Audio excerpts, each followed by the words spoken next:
Coming to you from the Deep South, this is the Blue Collar Leadership Podcast. High-impact leadership is not reserved for leaders, and it has nothing to do with your position, title, or rank. However, it does have everything to do with your character. It's time to climb to the next level and beyond, personally and professionally. Now, let's start making it happen with your host, Mac Story.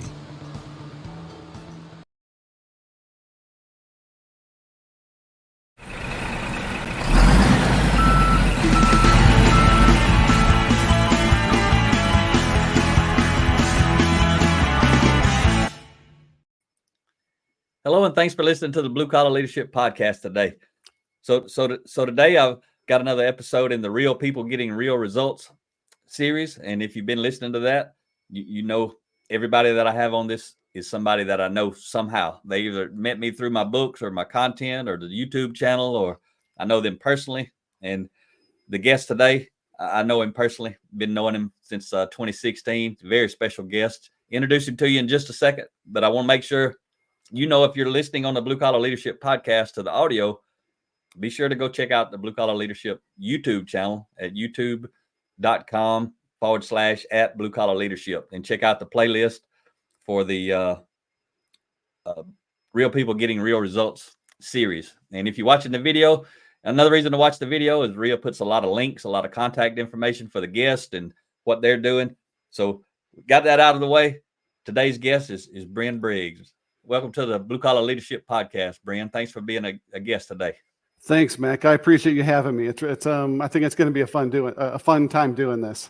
Absolutely, it is. You mean a lot to me, man. Since I met you, and before we get into it, I got to say I like that shirt. I know Rhea Story likes that shirt you got on. Resilient.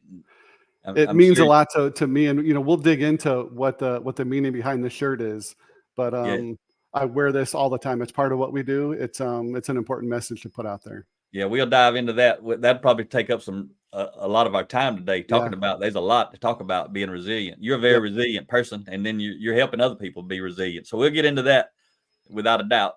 Right now, I just want to always open up these episodes and sharing how do we know each other. You remember how we come to know each other?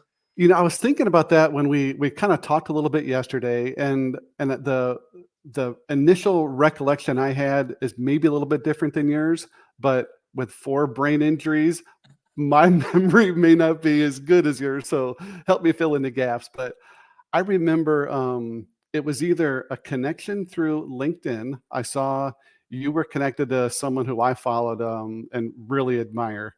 And I thought, man, if he knows that guy, he's got to be somebody. And of course, that was you.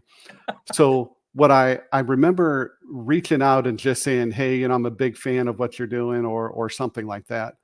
And normally it's days or weeks if people ever reply to, stuff like that. It was minutes and I got a reply back from you. So the first thought was, this is an AI, or, it can't be real. So I wrote something that was probably not like, something AI could respond to. And you responded right back, and it's been a great relationship ever since. Wow, that's awesome. I really don't remember it like that. I interact with so many people through LinkedIn and been doing it for years and years. I mean, every week is multiple people, so I apologize. You probably are the one remembering it right. All mine run together, especially after that many years. That's eight years ago now. Yeah, and pretty quick after we started talking, we went and had to a coffee shop. Met for a little while. That's something too. I because of the way my mind works, I remember setting up, we had like an hour blocked off, and I thought, I can talk for an hour to almost anybody. And sometimes after 15 minutes, you run out of things to say. I think 3.5 hours later, we were still sitting there and could have gone for another 3 hours. But it was just a great instant connection. And like you said, it's been great ever since. Yeah, that's phenomenal. And I know when we spoke that day, maybe even before we spoke, we might have been on the phone or messaging. I can't remember, but I know we had a connection because of the 7 Habits. You were a fan of the 7 Habits, and the 7 Habits was the first thing I was ever introduced to relative to personal growth and leadership. Changed my life. How did you know about the 7 Habits? Or so I spent 28 years in the military. The last 20 years of that, or, the second half of my career, whatever, I spent as an Army officer. The first 8 years, we have a little similarity that we were both in the Marine Corps.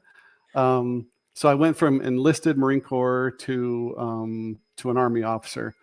I want to say as early as my time in the Marine Corps, I had some phenomenal leaders, and they were always pushing leadership development, how to be better and improve yourself. And they would say, they would ask questions like, what do you want to do next year, 5 years, 10 years down the road? And they would develop all of us based on what we wanted to do then, not what we were doing right now that fit their personal mission or, whatever we're doing. So I think as early back as my time in the Corps, but definitely as an Army officer, I was the Army's Lean Six Sigma Senior Master Black Belt. That's right. We had another connection with Lean too. Talked about that too, and I think that was one of those huge things that kind of drew us together, because we have that connection and similarity. But I ran that program for the Army for the last year, I think 2 years of my career. And all the stuff that we talk about, the 7 habits and the lean principles, kind of developed and helped me later become really where I am now. During that really dark time in my life, I was able to lean on a lot of this stuff. Yeah, that's awesome that it does help you. I mean, I had, somebody, Renee Duron, he's been a guest on the Real People Getting Real Results. And I don't know if you've listened to him. He actually, you probably would like to listen to it. I hadn't even thought about sharing it with you, but he was in a Marine Reserve unit, and then he actually got basically kicked out, but he was suicidal and Ooh. Having some problems. And he shared that story. So there might be some people that, and we'll talk about what you do here in a minute, and people understand why, but there may be some people that might get some value out of just listening to his episode on the YouTube channel. Absolutely. I'll look it up, or if there's a link, I'll be happy to share it, because that's really what it's all about. And that's what I love about what you're doing with this particular show, and just the character of who you are, connecting with other people, helping other people, putting stuff out there. It does nothing for you other than knowing that you're helping other people. So that's I just love what you're doing. Yep. And that young man has reloaded. I mean, he shares a story about being out in his car, drinking, had the gun loaded, hammer back, ready to, take his life. And I mean, I got chills now telling you about it, but hearing him tell it on there and seeing who he is now, and he just got a cool story. So I'll share that with you after we're done, and you can figure out, the value that may be in there for someone else that you're talking Definitely. about. Let me just ask you real quick. So 8 years in the Marine Corps, did you go in the Marines right out of high school, the young man? I did. So the only thing I ever wanted to do, I mean, the earliest memory of what I wanted to do was be a Marine. A lot of the other kids want to be astronauts or policemen or firemen, and it changes throughout their life. My earliest memory was being a Marine. My dad was a Marine. His sister was a Marine. Lots of people in my family served in the military, but all I wanted to do was be in the Marine Corps. So in my junior year, when you could, I don't know if they still do it, but back then we had delayed entry. Way back in the 1900s, in the old days. Yeah. So my junior year, as soon as I was eligible, I signed the paper so I could be a Marine. So all year, my senior year, I knew what I was going to do. We had friends, and it may be similar to you, that they weren't sure what college you were going to go to, or were they going to get a scholarship, or what were they going to do. I didn't have that stress. I knew from day one, I was gonna be a devil dog. And what'd you do right out of the gate? What type of jobs? MOS, Yep. For us, a lot of people don't know about MOS. 3 weeks out of high school. So while everybody else was enjoying their summer, and the hottest part, that's what, I didn't really think about that at 18 years old. Hottest part of the summer, I'm in South Carolina, Parris Island, South Carolina. Went through boot camp. I graduated. I don't know if I can say this. I hate bragging about this part, but I was honor grad out of boot camp. Usually the people say that they do 4 years and that's all they can ever talk about. So I did have a little bit more than just that. But I was an 0311. I went from infantry. I had I could have done anything, but I just wanted to be, that textbook Marine. So I had a contract to be in the infantry. And I tell folks, you'll probably get this and understand this. I tell people that I had a hardship tour right out of the gate. It was a hardship tour. They sent me to Hawaii as a 19-year-old single guy. You poor pitiful thing, you. Right. Right. So it was a tough life, but someone had to do it. Loved No wonder you stayed in the military so long. They started you out right. Exactly. So other than the phenomenal duty station, I really had some of the best leaders that I've ever had in my life. My company commander, and I hope I can say was his name. Then it was Captain Barnes, First Sergeant Ruedel, and they truly were focused on developing people. And I think because they're focused on people, it made everything else. We got all kinds of awards because of Captain Barnes and how he developed us, and our unit just was fantastic because of it. That's phenomenal. So what rank were you when you got out of the Marine Corps? I got out of the Marines as an E5, a sergeant. Okay. But I didn't get out because I wanted to. It was one of those things that. So the last half of my career, I went from just being a Marine or being in the infantry to a career planner.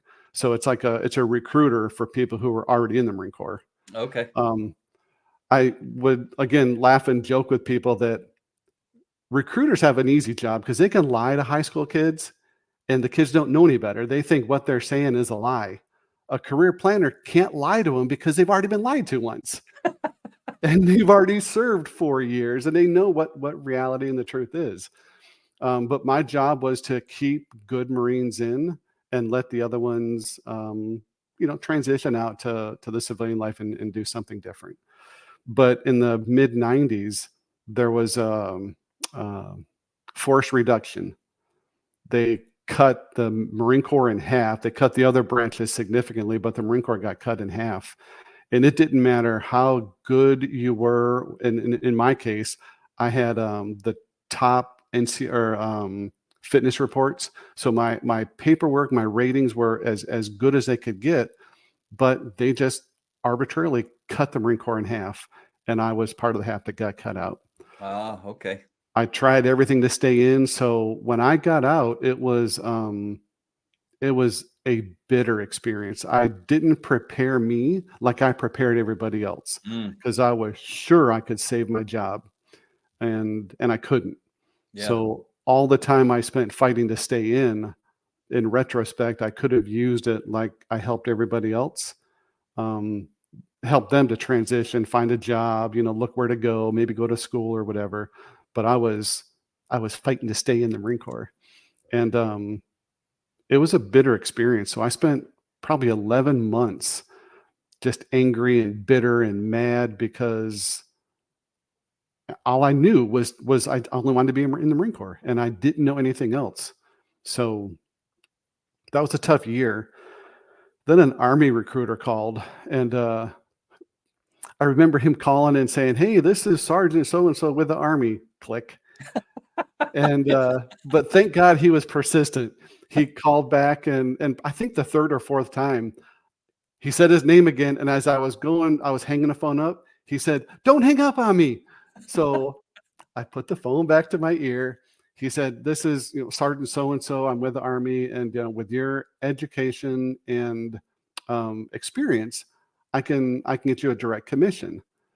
I'm like, "What's a direct commission?" So now he had my interest.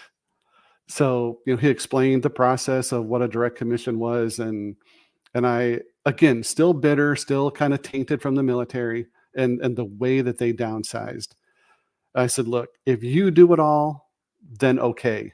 But if you expect me to wait a year, wait 2 years, because I've seen them that shell game. You probably have seen that and played that shell game too, where they tell you one thing and then something else happens."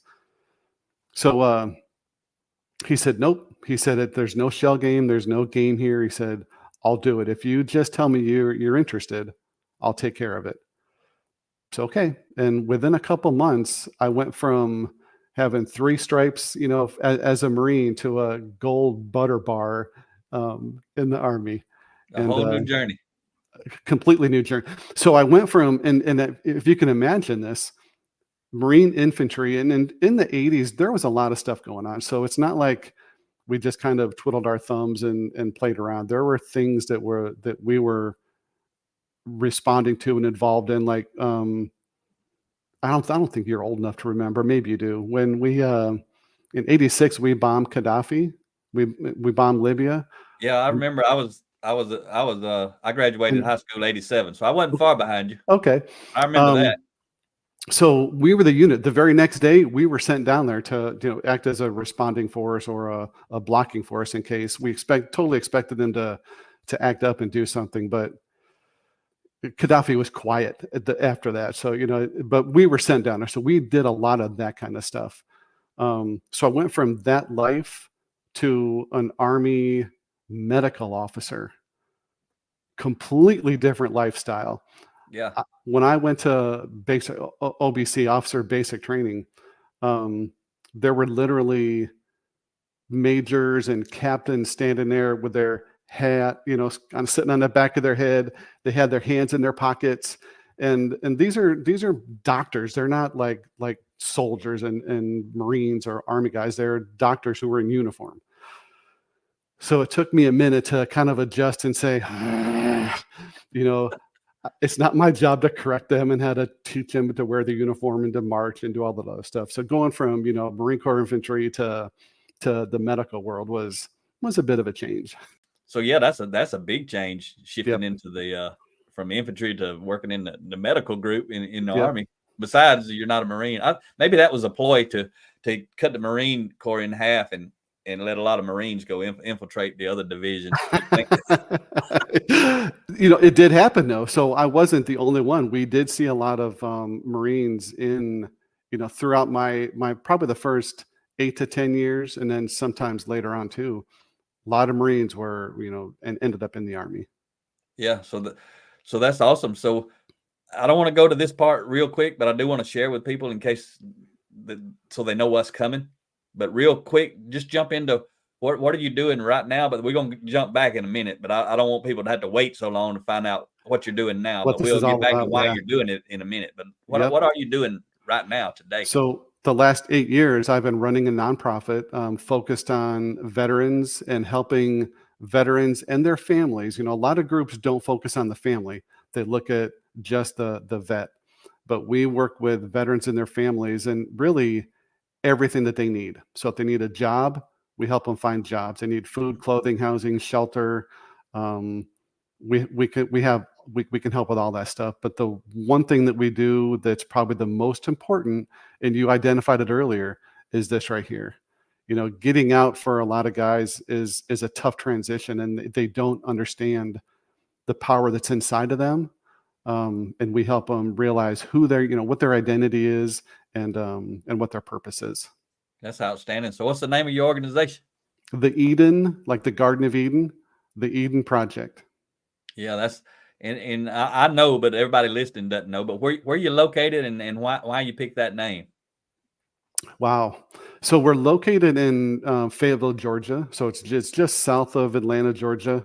Lot of really cool stuff going on here. And it's not, this wasn't my choice location, but I've got kids who are in school and they're in some phenomenal schools. So staying here to let them finish school is why we're here. My last duty station was here anyway. So it kind of made sense that I was here already, kind of had a good base, and the kids were in school. So that's why we're here. And the name is kind of comes from 2 different sources. Yeah.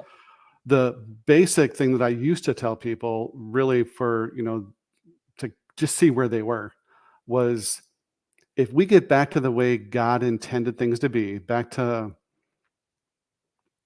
the Garden of Eden, all these problems go away. 100%. It's because we're not living like that we have all these problems. So that was the basis of the name. And we tossed around a ton of names. you were around in the very beginning when we went through some of this stuff. But the other reason, and it's just as important, probably more important, is my daughter's name is Eden. Of course, she was named after the Garden of Eden, but beautiful name, beautiful young lady. But one thing that we can dig into this now, later, whenever you want to. I was in a bad accident on my last deployment to Iraq. Yeah, go ahead and go into that, because sharing your story, like Rhea, people that know Rhea, she's got a unbelievable, horrific story of what she experienced in life. But when people know your story, the story you're about to tell, it gives meaning to you and what you're doing as an organization. And people see you, everything is on a foundation. That's why it's so important. I know a lot of folks like you don't like to share that story, but from a place of humility, but it gives everything else you do a different level of engagement, buy-in. So share, get to that story. That's a powerful story. Honestly, it's because of you, Mac, and another good friend of ours, Kathy, that really has encouraged and pushed to talk about that. I just want to work and serve people and get to the serving part. And you have encouraged me to say, slow down a little bit. You have to prep. In my world, you have to prep the battlefield, let people know why you're where you are, and give them the reason of where things are. So begin with the end in mind. That's my language, right? Prep the battlefield. Either way, it's the same thing as habit 2 of the 7 habits. So last deployment to Iraq, I'd been in probably maybe 15, 16 years at this point. We had at the time soft-sided Humvees. These are the Humvees that had just canvas tops. Early on, before they were really protected. That's exactly right. So they were not protected at all. A slingshot could go through. A good slingshot with the right rock, literally could get through that canvas. Yep. So early 2005, 2006, our unit went from the soft-sided Humvee to the up-armored Humvee. If anyone is familiar with those vehicles, they know that they drive completely different. They're really top-heavy and they're armored, so they handle completely different. Yeah, they were not designed to carry that load that high up. That's right. And when you're driving on uneven terrain and sand and different things, then it just adds to that instability. Well, as we were leaving, first time in the up-armored Humvee, we rolled over. I know, that's what I said to him, like, come on. And the Humvee's upside down, and I felt, have you ever been stung by a bee? Oh, yeah. Yeah. I felt like I was being stung by like 1,000 bees all at the same time. And it was just this burning hot feeling on the side of my face. And not knowing at the time, but my jaw was broken. But I didn't know that. So I reached up and just kind of jerked my jaw, and it went back in place. But the body is pretty amazing. The muscles tightened up around the jaw, and it held the jaw at that, in place. I crawled out of the Humvee, and everybody else was okay. So it was, not that big of a deal. It didn't feel like it, didn't look like it at the time. Everybody else is okay. So we just carried on. But I was in a ton of pain. So later that day, the pain just got worse and worse and worse. I skipped dinner, which I don't know if you can see me. I don't skip too many meals. I'm doing all right, Bren. I saw you yesterday. But that night, I had to skip dinner. So I took a shower, went to bed. Middle of the night, I woke up. The muscles at this point had relaxed, and now my jaw was the bone had overlapped, and I couldn't. It was stuck like that, just locked open. I remember waking up the warrant officer that was in the room with me, and I'm like, "Hey, man, I got to get to the aid station." Typical warrant officer fashion. He's like, "Dude, you look crazy. I need to get a picture of this." So instead of getting to the hospital, instead of taking care of you, it's like, "Hey, let's get a picture of how crazy you look." Get over to the hospital. Still have that picture? He probably does, but Okay. I don't know that I ever even saw it, because my I'm just mind curious. at that point, my mind was on, focused on Oh, no just doubt. I was just where curious if you ever got it anyway. Go it'd be ahead. really cool to have that. That'd be kind of a neat thing to share, to add to this. Um, but I get to the hospital, and remember I said I was a medical officer. Well, I didn't go to Iraq as a medical officer. I went over as an acquisitions officer, doing a lot of different things. Get to the hospital, and who's running the aid station but somebody that I had gone to my officer basic course with. Okay. So I get there, and she took one look at me. She's like, "Oh my God, you have got to get out of here." And she had me on a 36-hour rotation, send me to launch stool. And I said, "No, no, no, no, no. I'm too important. I've got to stay. I've got all these things to do, and this is what I've got going on." And What rank were you then? I was a captain. But I was an important captain. Yeah. Um, so she said no, I said yes, and we went back and forth. And finally, I say I won, but truly I lost, because she let me stay. Gave me a big bag of drugs, typical military VA type answer to something. Gave me the drugs, went back to my unit, and maybe 2 weeks later, 3 weeks later, I couldn't handle the pain. Went back to her, and she said, "Yeah, I told you so." So instead of going to launch stool, though, she sent me back to Atlanta, because Eisenhower Hospital in Augusta specializes in facial trauma. What we found out, that obviously the jaw was broken, but my right eye socket was smashed. My Wow. nose was smashed. My throat was smashed. Both of my cheekbones had to be replaced. So both of my cheekbones are implants. Wow.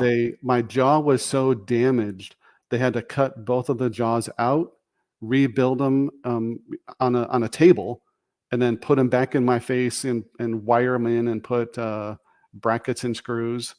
Wow. You had some good doctors, man, because you look good. I know you've always talked about you get a little self-conscious, but nobody would ever know any of that. I appreciate you saying that, and all Army doctors. I give credit to Army doctors who did all this work.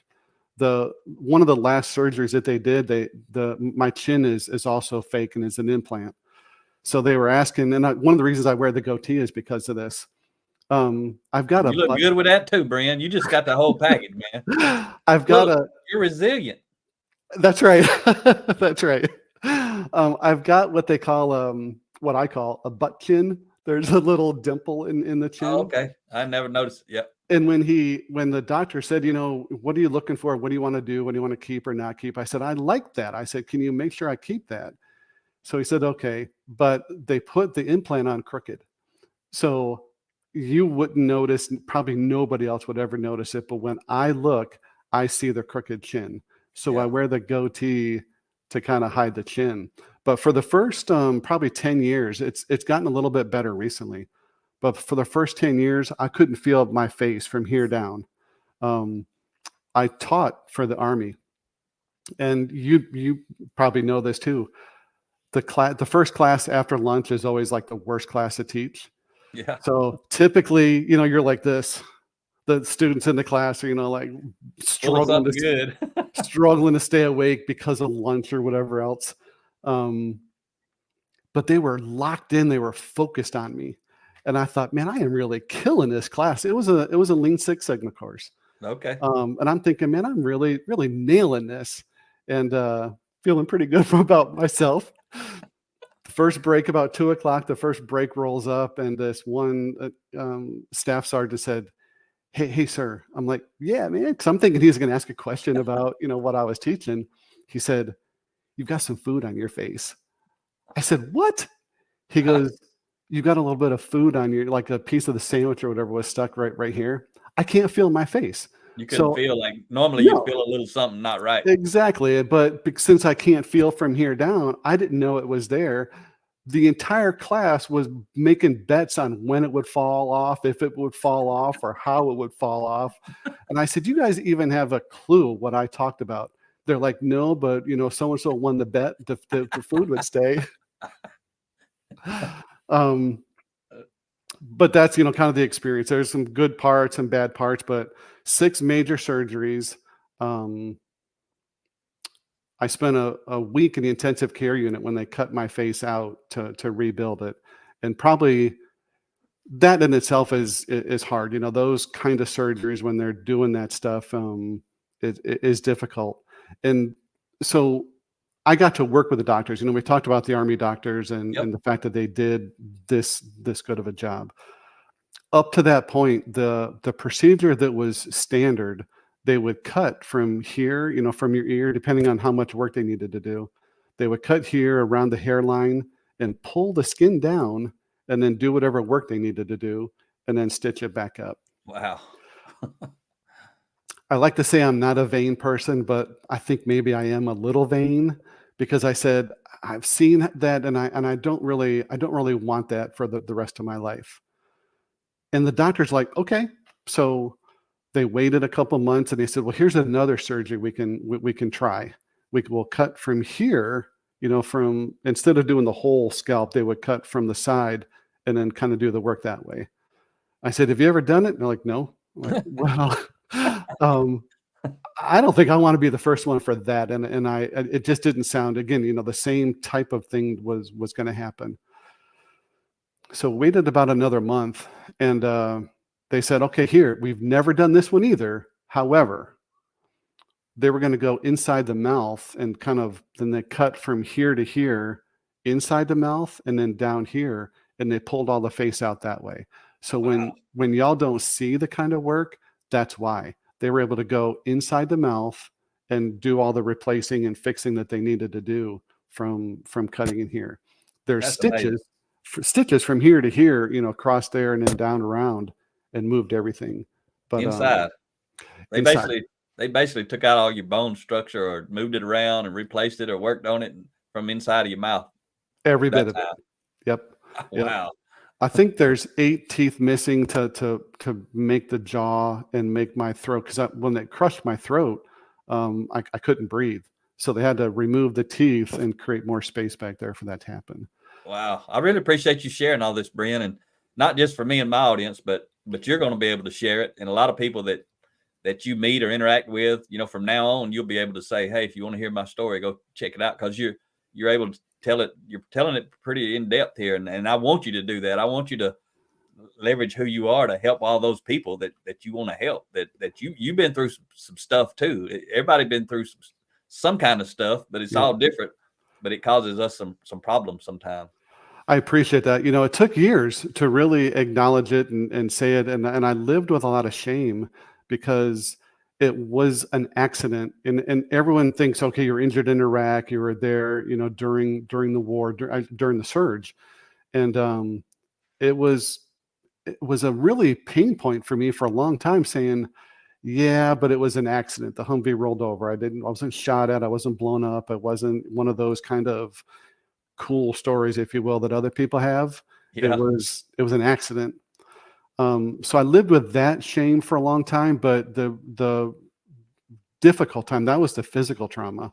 The really hard part is I think you remember a little bit of this from when you met me. I spent a week in the intensive care unit and all 6 of those surgeries. Yep. My wife at the time didn't go to a single surgery. And the entire week that I spent in intensive care, never heard from her once. Well, that's hard to hear now. It was hard to hear the first time you shared it, and it's probably still hard for you to tell it. It is. So I take a deep breath and I practice some of the tools that we teach. Even this many years after that event, the emotional pain and trauma was harder than the physical pain and trauma. I remember laying in the intensive care unit and I've got wires strapped everywhere. Literally my face has just been replaced. And I've got, the cone of shame that they put on dogs. Mm. I had a cone of shame on because they don't want you touching your face. So I've got this big cone on my face and I've got that with all these wires connected to me and the stitching, and my face is huge. So they give you a morphine pump. It's a little thing. So if you're feeling pain, you can push the pump and get it. I don't remember physical pain, but I remember pushing the pump because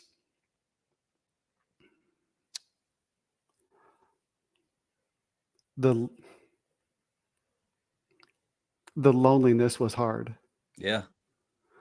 So it was out of that experience, and I'll skip ahead a little bit. We'll jump around a little bit maybe. It was truly out of that experience and being alone and not having the family there, not having the support, that really that's where the Eden Project came from. From that pain. Yep. You know, there's other people suffering all kinds of pain, mental pain more probably than physical. I mean, you probably help people struggling more with mental pain, if you want to use that word. Years after that, I started teaching for, once I was retired and out of the Army and trying to figure out, who the new me is and what am I going to do now. I started teaching another veteran program for a different organization. And I had never told my story. And I still don't really tell it in a lot of detail. This was probably the most detail that I've shared in a while. I appreciate it. I shared with them about the accident and the shame. And so this particular group, I think there was 16 or 18 couples. It was a weekend couples retreat. Yep. And directly in front of me was a Marine. And of course, I knew everybody, who they were, and I knew, what they were. And up to that point, I'm like, yeah, we're partners, we're brothers, we're brothers in arms. So, but as I told my story, he got more and more agitated. And I thought, oh my gosh, there's not a wall between us. There's not a stage between us. He looks like he's getting upset. But I finished and said what I needed to say. We took a break, and him and his wife came during the break, and his wife said this, and this is one of the only reasons that I continue to tell my story. She said that was his story. Wow. He was injured in an accident, nothing combat related, none of that cool stuff that you always hear. And he lived with the same kind of shame, which is why they were in the program. That's pretty powerful, though. Yeah. That's powerful for you. Don't worry about those emotions, man. Those emotions are strong. That's not a weakness when you display those emotions. I always tell people, a lot of times you'll see somebody, sometimes I get shook up when I'm speaking, talking about, my bad relationship with Eric, when I'm talking about those bad years. Yeah. And I always, after I get emotional, I use it as a teaching lesson to tell people, how many of you saw me as weak in that moment, or how many saw me as strong in that moment, that I'm being vulnerable and sharing from a place of authenticity about my bad leadership of myself and parenting with my son. And there's a certain thing I talk about where I do get emotional like that.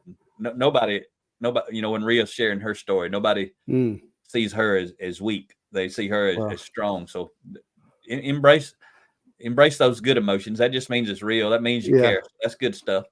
When I do, and I appreciate that, Matt, because that's, when we do our peer groups, I say that, but I'm thinking in my peer group, it's my group. I'm trying to represent on your show and be a good guest on your show. And like, man, no one wants to see that on his show. You're awesome. It's real. That's why it's called real people getting real results. I mean, you're a real person. And I want you to finish that story, but I want to, why I've got it interrupted, sharing that little lesson right there. I want to share, Rhea and I was speaking for a company, actually with Bluebird Bus. We were speaking to all 110 of their leaders. We did a 4-hour session on blue collar leadership and culture, 5 components for building high performance teams. And we had been there for like 2 weeks, but this is just like a middle of the 2-week slot that we did a 4-hour talk on the big picture of culture instead of leadership development. And there was a guy come up at the end, and a lot of people were talking to us. We were in like an auditorium at a school, and I already knew him from what we've been doing with him for the previous 3 or 4 days. And so I knew him and everything, but he come up and he stood off to the side and he waited for everybody to leave. And then he walked up, and he's in his 60s, I think, this guy, and his forehead was down and he's looking serious. And I already knew he had been in Marines, and he was a sniper in the Marine Corps at some point, early back in his life. And he's looking all serious like you're talking about. And he waited for everybody to go, and then he walked up and And he just staring at me, and his chin started quivering. And finally he was able to talk. He said, you just changed my life. He said what the guy said to you. He told me, he said, your story is my story. He said, who you used to be, I still am. and I want to be better. And, it's just a little thing, but later on after that, it was around Easter weekend last year. And he caught me one day. He said, I just want to tell you, man, we over the holidays, we went up and saw some family in Tennessee from Georgia. And he said, I just want you to know I wore my seatbelt. That's a little thing, but it ain't a little thing because he never wore a seatbelt. I said, you don't ever wear your seatbelt? He said, nah, man, I ain't worried about a seatbelt. I said, why you wear it this time? He said, because I'm trying to be better. My wife always wants me to wear my seatbelt. So I put my seatbelt on for her. I mean, that's what telling our story will do. So get back to your story. I want to just share that. It was so closely related to the same moment. So that guy, your story was his story. That's powerful. So like you, that's why I continue to share that. It's not comfortable. I don't enjoy it. It's not one of those things that I'm proud about. Like, I don't know, like, writing 34 books, that's something to be proud of. But this particular, time in my life, it was not something to be proud of. But I know that, like with you, it has such an impact on somebody listening that I'll go ahead and put myself in that uncomfortable spot. Yep. That's what high impact leaders do. That's part of the sacrifice of being a leader, because we talk about leadership as influence. And what we're trying to do is we're not trying to boss anybody by telling our story. We're trying to motivate and inspire, influence people to live a better life, make some different choices, to be resilient. Like your shirt said, that's the perfect shirt. I know you wore it on purpose. Yeah. That's a good move right there, Bren, wearing that shirt about being resilient. So we give these shirts to the people in our peer groups. Our peer groups are 13 weeks long. There's a lot of organizations out there that provide services to veterans, and some of them I've gone through and literally are life-changing.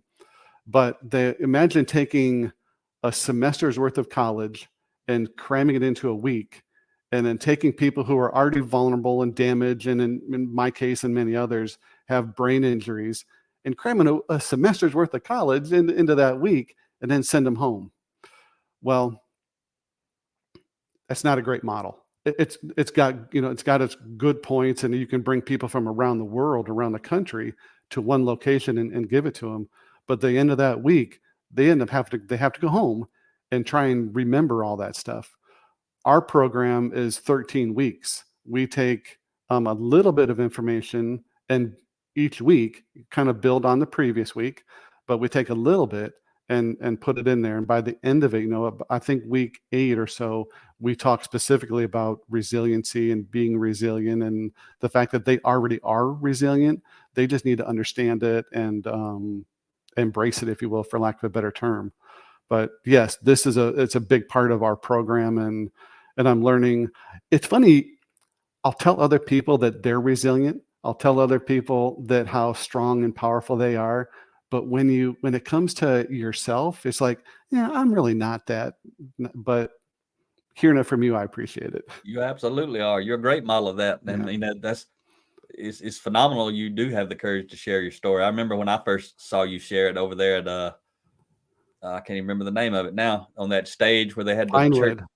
What? Pinewood. Yeah. Pinewood Studios. When I don't know if they still do that or not, but I went over and I remember you weren't excited to get up there and share your story. I remember, I think we recorded it. One of us recorded it and sent you a little iPhone video of it back those days. But it's been powerful. And because you're sharing your story, you give others the freedom and the courage and the inspiration to share their story, because Les Brown says it best. He said, everybody's got a story to tell. And there's people out there that they won't be helped unless they hear your story. Not my story, not Rio's story, not somebody else's story. Like the guy who come up to me, he said, your story is my story. There may be no other story he could have heard that would have helped him. Same way with the guy for you. We don't never know who that is. So we have to buckle down, put our seatbelt on and tell our story, because it ain't about us. But I always tell people, leadership, it ain't about me, but it starts with me. Yep. Right. It starts with me having the courage to model this stuff that I talk about. And that's what you're doing. You're modeling it. You went through a lot of that stuff. You live the 7 habits. I mean, not knowing it. And that's the funny thing is, so I learned it early on, and it was probably like you or maybe many others, it was in the back of my mind, but living it. And I realized after I looked this up again, just to make sure, I'm like, okay, if this comes up, I mean, holy cow, that's it. That's what we've been doing. Some of it is intentional. Some of it is just part of who we are and who we've become. Yeah. So another part of our story together, our journey is we published that book together, Yep. Phoenix. Do you happen to have a copy of that laying close to you? I don't have one by me, but I didn't know if you had one with you. I had it, and I cleaned my desk, so I wanted to make sure everything looked good. I wasn't sure what you were going to see, and I just took it off. I can go get it. It's across the office, but it's okay. Ria's in the background back there. She might be able to find a copy of the cover copy and just pop it up in a minute while we're talking about it. If so, that'll be cool. She can interrupt us and show that if she can do it. I don't know if she can, but it's a cool cover. But you and I come up with the design, the layout of that book, and everything. You want to talk about how we even got to that point? How did that happen? I was going to say, do you want me to talk about that part, or do you want to cover that? Because I mean, that really is I think in everybody's life, there's these major turning points, and that truly was one of those major turning points in my life. Because I'd like you to share about it. People don't know, but you got a podcast. And Rio pop that link up there, or the information, the after action report. I was on there yesterday with you, which led us to this, right? And so I was like, man, you need to be on here. And Michael said, you need to get on the podcast. So people who make things happen, make it happen. So within 24 hours, here we are doing this one. But one of the things that you made happen, I was kicking around the idea, and I'm not even sure how far along the process we were for developing the Eden Project. There it is. That is fantastic. Leave that up for a minute, Rio, while he's talking, because he's going to talk about that cover. And we'll talk specific details about that, because there's some Easter eggs that we hid in there, that people can look for or find later. But there's a part of my story that I really don't ever talk about, because it's just again, some parts are dark and hard and a struggle. But during the time where you saw me speak, and it was probably right after that. And we'll get rid of this image till you start talking about those Easter eggs in a minute. So we'll go back to the regular layout while you're telling this story. Okay. I was homeless. So going through this horrible, nasty divorce, from the wife who didn't, visit me in the hospital and wasn't with me during that time. So we were going through this really horrible, ugly divorce. So we were ordered to sell the house and get rid of, things, and the house sold faster than I could find some place to stay. Yeah. So I spent, I think, 6 or 8 weeks living, couch surfing, trying to figure it out. And during that time, it was during the summer. The arrangement was the kids would be with me for a week and be with their mom for a week. Well, I certainly wasn't going to tell her that I'm homeless, because what that answer would have been. I just wouldn't have got to see the kids at all. Yeah. And I to this day, I don't remember exactly how it happened, but I remember what happened. Yeah. I think you were just sharing that you were bouncing around or in between. One day we talked and you were just telling me part of what you just shared, I think. And these 2 angels appeared in my life. And I'm not just saying that because I'm on the screen with one of them, but the fact that you and Ria opened up your door to someone who you didn't even really know. Not really. And that's where I would stay with you guys for a week, and then in the weeks or the days in between, I had a park that I stayed at, and I had my car obviously in a church, so I would go someplace. And I think I came back with you guys for a little bit again after that. But the fact that you opened up your house to me and my kids at that time, when, almost strangers, just speaks volumes to who you are and your character, and you and Ria. And then we left you because I remember we had to go out to Austin. We were gone for a lot of the times we were not That's even right. there. That's right. And you even left the house. I mean, again, it speaks volumes of who you and Rhea are. But one night, like 2:30 in the morning, we're both night owls. Yeah. We're up talking about the concept of what I wanted to do. And I remember thinking that I had this really grandiose plan for with the peer program. I knew what I wanted to do. I knew we were going to do peer groups, and I knew that I wanted to break it up over time, not do it all in 1 week. But it was really, I remember it was really heavy medical, heavy psychology type stuff. And I remember saying, I want to do this. And you're like, yeah, I got that. I'm like, yeah, but I want to do this. And then from there, I want to go here. And you're like, yeah, I got that too. Yeah, but I want to, and I just remember kind of in my mind, we were going back and forth, and finally, it took me a minute, but I finally stopped and said, okay, so what do you got? And then I stopped talking and I started listening, and you shared with me the concept. I don't know if you already had the book written or the concept. I had wrote about the 10 foundational elements of intentional transformation. I had wrote a small piece of that in my book, 10 Values of High Impact Leaders. I knew one day I was going to turn that into a complete book. So I just realized in that moment that, hey, I can make this fit and help Bren on his mission. And basically, anybody knows my books are 30 chapters, 3 pages each. So that one's 10 sections, 3 chapters each. And so the Phoenix, I knew the first 2 chapters of the book I was going to write was going to be teaching, and the 3rd chapter was going to be my personal story related to those first 2 chapters. And then what I knew real quick was we could turn that into something for you. And we turned it into, we come up with that idea of the Phoenix and the design of it. And I'll let you share about that in a minute, what all that means and why it's like that, why it's got the little, the superscript 3 there and the other stuff. But so what I knew is I'd keep the first 2 chapters of each section the same. And then we talked, and you come up and did some research and found some military stories that kind of related to what I was teaching. And so that's what I wrote, the first 2 chapters of each section, and you supplied the story, and then we created that book. And that was the foundation for the program we used for the first 4 or 5 years of our peer groups.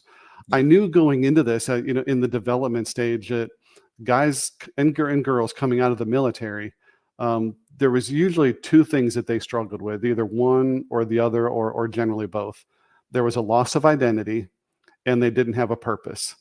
So trying to figure out who they were going to be or what they were, they were no longer that Marine, that infantry guy, that supply person or whatever. They had to come up with their new identity and transform into whatever they were going to be post-military. So that's where we were headed. And I knew that's where I wanted to go, but it was so heavy medical and heavy psychology, and it didn't need to be, because you had the answers. I don't know about that. We came up with it. Habit 6 out of 7 habits for anybody listening is synergize. 1 + 1 equals something greater than 2, and that's what we come up with. It wasn't my idea or your idea; it's our idea. That concept, and we end up calling it the Phoenix Force. Nothing against Wounded Warrior; they do a lot of good stuff. Great stuff. That's right. That just, you didn't want to be the Wounded Warrior; you wanted to be create the Phoenix Force. You can explain that far better than I can. Yeah. So, again, not bashing anybody else, but we didn't want to highlight the word wounded or injured, or you have a label of a disability. I hate putting the D on post-traumatic stress. So I don't use the D. I don't like to use wounded. I'm a veteran with injuries, but I'm not that injured veteran. And sometimes wordplay is significant of what goes on up here. So I didn't want to go down that route. And I think you and I were kicking around, we're broken, but we're building up, and we're coming out, and we're rebuilding, and one concept, led to the other, and we came up with a Phoenix. The Phoenix, rising out of the ashes, being burnt, if you will, or dying, if you will, whatever the mythical Phoenix was, but that rising out of the ashes as something bigger, stronger, better than they were before. Yeah, and that cover, Rhea helped us out. I think you got somebody to design the Phoenix. We kind of got an idea of what we wanted to look like. Pop that back up, Rhea, if you can, in the background. Let Bren talk about that cover a little bit. But Rhea she does the cover for all of our books, and those 34 books, I didn't write all of them. She's a big part of. She's got half of those books or more are hers. Talk about the cover that we came up with, and I really like that thing, man. It just looks good. It does. So I'll talk about where it was then and the minor tweaks that we've made as we're going through this rebranding right now. Yep. So we did find a Phoenix, but it didn't really match exactly what I was looking for. What we did and what's unique about our Phoenix is if you look in the wings, the way the feathers are if you look at the right wing specifically, it's in the shape of an E. So there's an E in each of the wings, and then the tail has also got 3 feathers. That's also represents an E. So each of the wings represent encourage, engage, and empower. That's what we do with our veterans. We get them first. We have to. So we rearrange the words a little bit, but we first have to engage with them and find them, connect with them, and kind of set that foundation so that they're able to listen and take in the knowledge that we have. Yep. So once we engage with them, then we empower them. We give them all the tools and skills and things that they need, the 7 habits and a lot of other content behavior type stuff. Yeah, great content. So we empower them with all that, and then we encourage them to use it, and then go out and live their best life. So that's that little 3 above the E is the encourage, engage, and empower. What we've done with the Phoenix recently, though, is we've flip-flopped it. So instead of the head facing to the left, we have it facing to the right, looking to the future. Okay. And we have it kind of angled up just a little bit, so it's like more proud, looking to the future. That's awesome. It's pretty exciting. Tell it's going up because it's looking up. That's right. Yep. It ain't deciding which way to go. It ain't looking off to the side. I like that. Yep. So is it the same Phoenix, just a different twist on the head shape? Basically, they took it, and again, I'm not a graphics guy, but they took it and they just flip-flopped it. So now it's looking the right way, and they angled his head up just a little bit more. But that's awesome. The feathers are the same, the tail's the same, because I'm not going to let that part change. I mean, that is our Phoenix. Yeah, that's awesome. For anybody listening, I mean, you and I agreed that that book is basically priced as low as I could price it on Amazon. There really not hardly any royalty whatsoever comes from it. I think it's $4 or $5 if I remember right, something like that. So anybody who might want to check that out, and my version is out there, different than that book, but it's 10 Foundational Elements of Intentional Transformation, How to Become Your Best Self. But again, 2/3 of those books are identical. It's just that 3rd chapter each time, slightly different. I love ours because you set the base and the foundation and put some great stuff in there, and then we were able to match a story that either it was one of our stories or another veteran who did something really cool that related to that material. So a lot of fun to put together, and I think it's a great read. So it'd be really cool if people would go out and get that, because super easy to read. I tell people that it was written by Marines for Marines. Okay. That's pretty cool. Yeah, so that's really cool, and I just love you got that logo, you got the Phoenix, and you got that's part of your brand. It's not, I mean, Eden Project is your organization, but a big component of it is that brand. So it's cool to have done that with you. So So what part of your story have you not shared you wanted to share?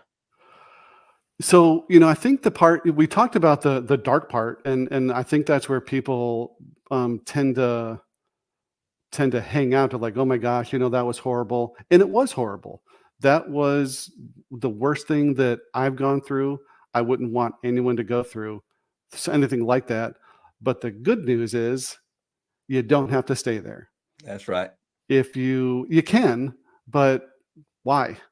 So it was a choice that I, me and everybody else has, because I speak a lot for the veteran community.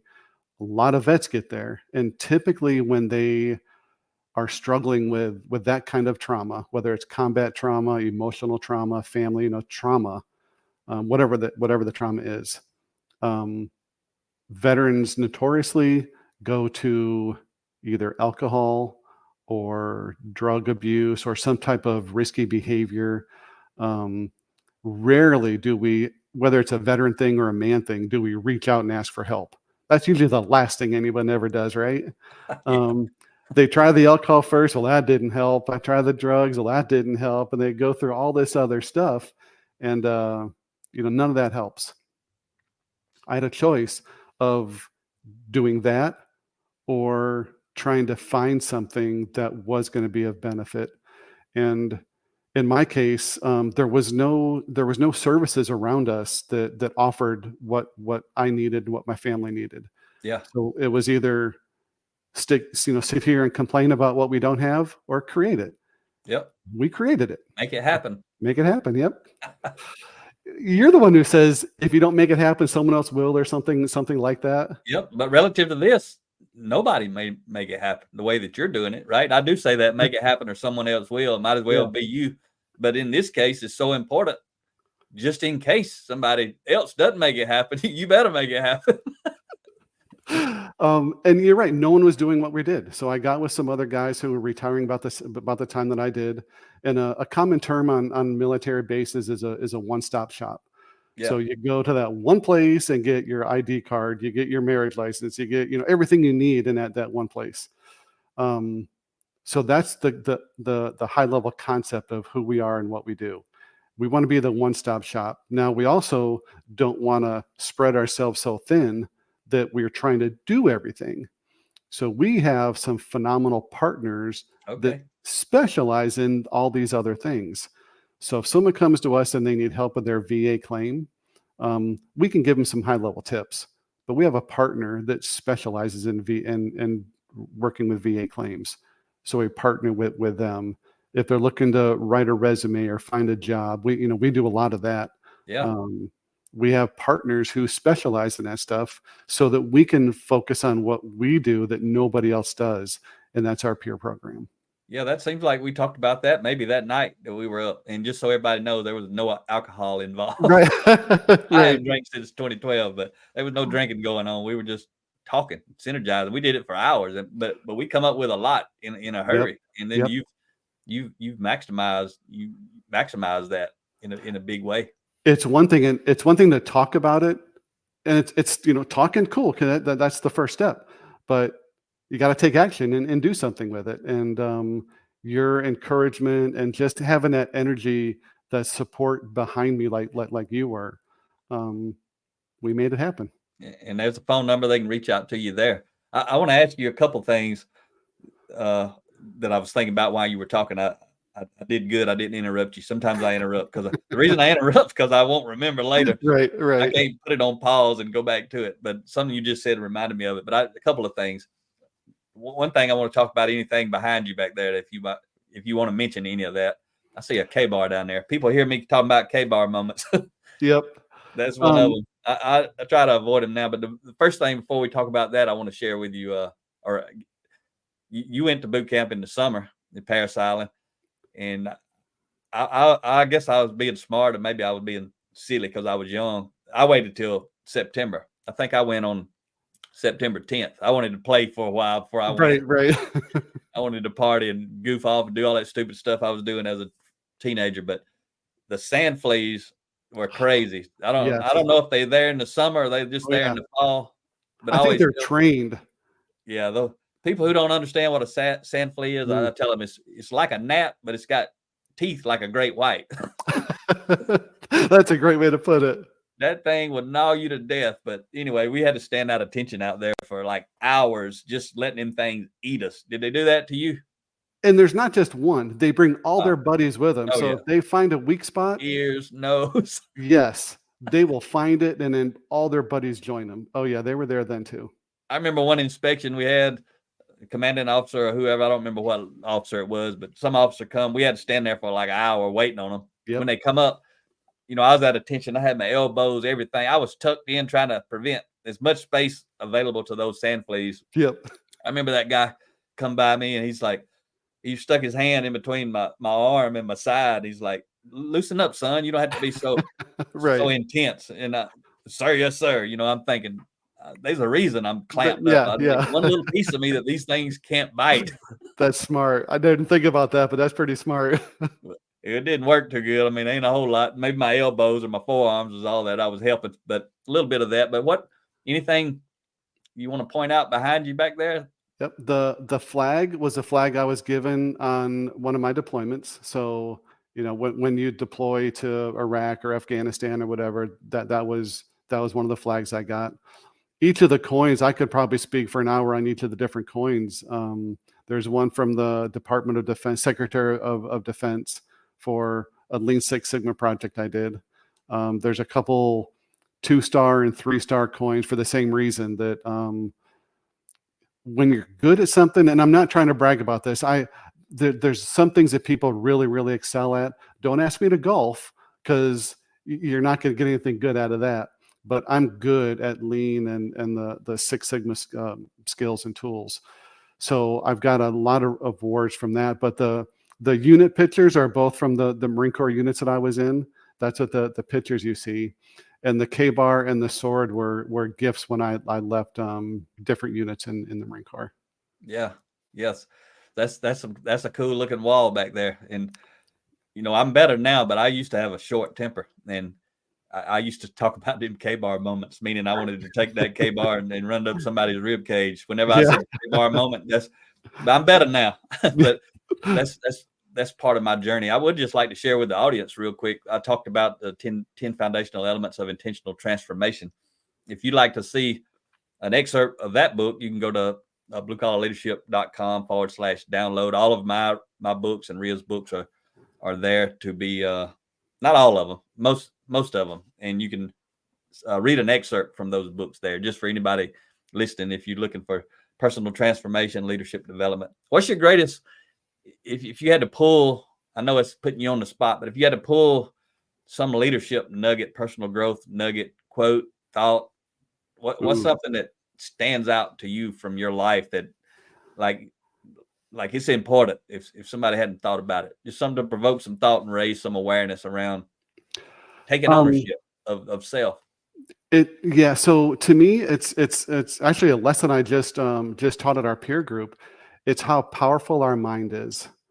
People don't realize how powerful their mind is, and a lot of this comes from, and I'm hoping this is something, if I can work with Ria and her schedule, have her on our podcast about victimhood, is we control our thoughts control our actions, and our actions, we talked about that yesterday, control our destiny.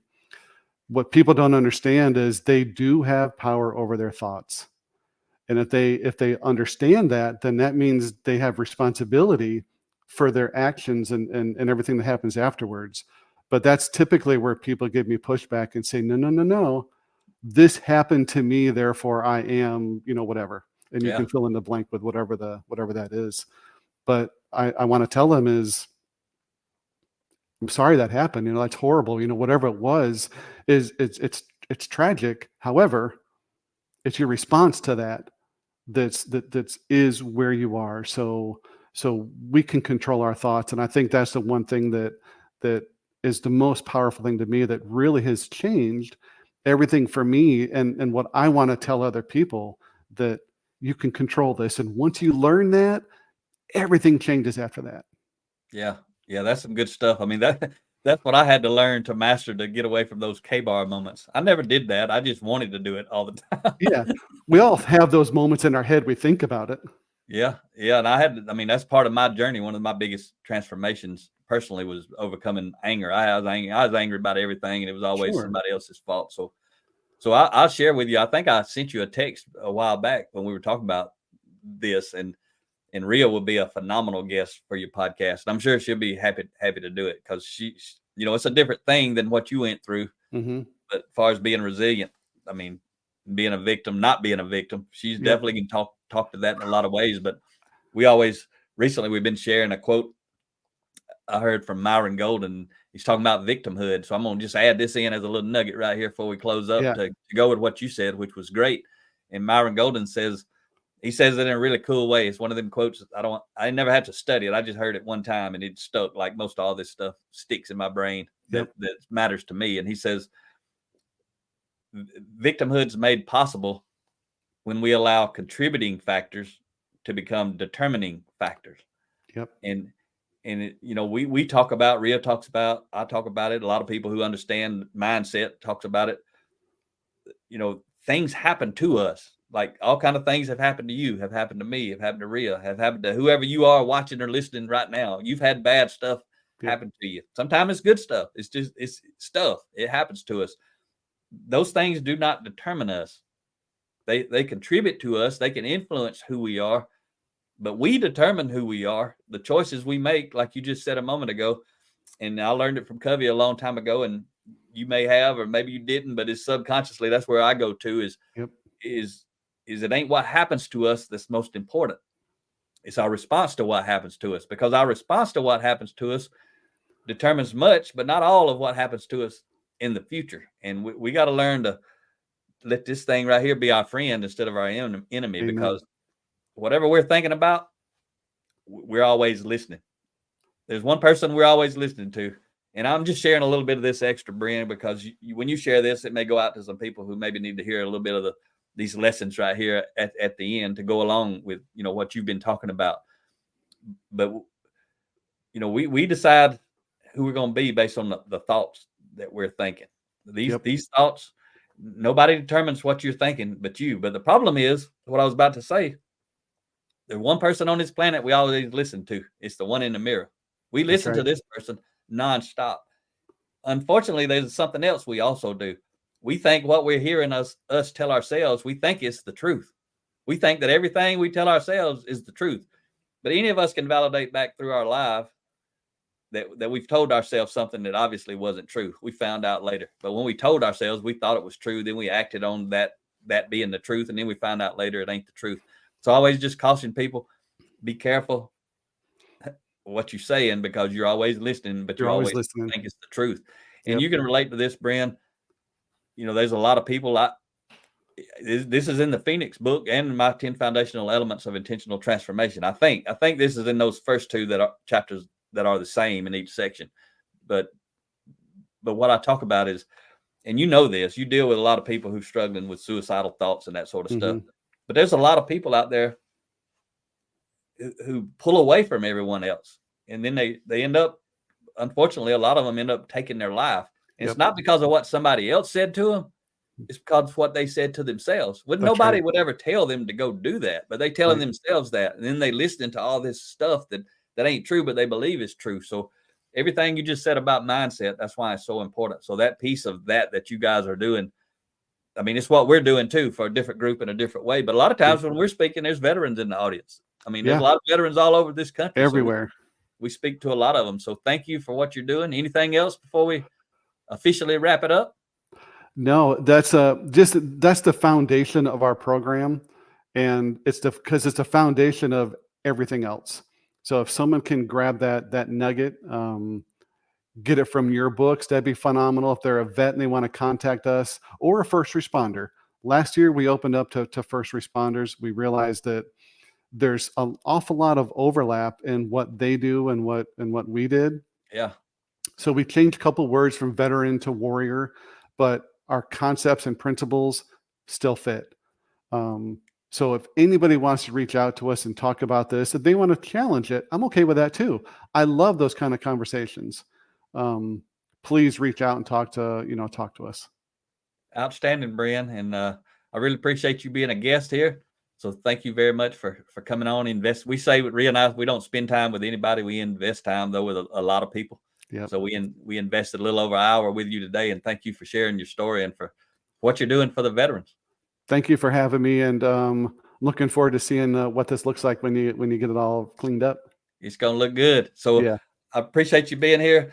For the listeners out there, I thank you for listening, and I hope you go check out the Blue Collar Leadership YouTube channel, and also the podcast uploads to the YouTube channel. There's a lot of playlists there for a lot of series that I've done that you can go find the audio version of a bunch of the series I've done. So, all right, we're going to wrap this one up. Thanks for being here, Bren. See you. Talk to you next time. Thanks a lot.